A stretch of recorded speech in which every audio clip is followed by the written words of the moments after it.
सध्या अशोक खरात प्रकरण पेटलेलं आहे. ती महिला अशी आतमध्ये आली, तिने स्वतःचे कपडे काढले आणि स्वतःचे त्याचेही कपडे काढले. हा याला बलात्कार कसा म्हणतो? दुनिया झुकती है झुकाने वाला चाहिए. महिला त्याच्याकडे का जायच्या? त्यांना सांगायचं मी तुमचं शुद्धीकरण करतो. आता हा खरात बाबा का वाढला?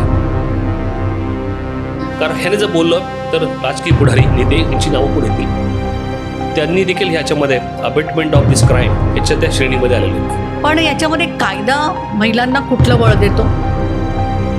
तेजस्वी सातपुते नावाची जी महिला ती सो कॉल्ड सिंग म्हणून स्वतःला घेते वगैरे, पुरावेच नाहीये, मग त्याला शिक्षा कशी लागणार? ह्या महिला ज्या एक्सपोज झाल्या त्याचे फोटो जे आहेत ते बाहेर आलेले सगळे. एवढं सगळं महिलांबरोबर केले कृत्य, त्याबद्दल तो क्लीन चिट मिळेल त्याला? मारल्यासारखं करायचं, त्याने रडल्यासारखं करायचं.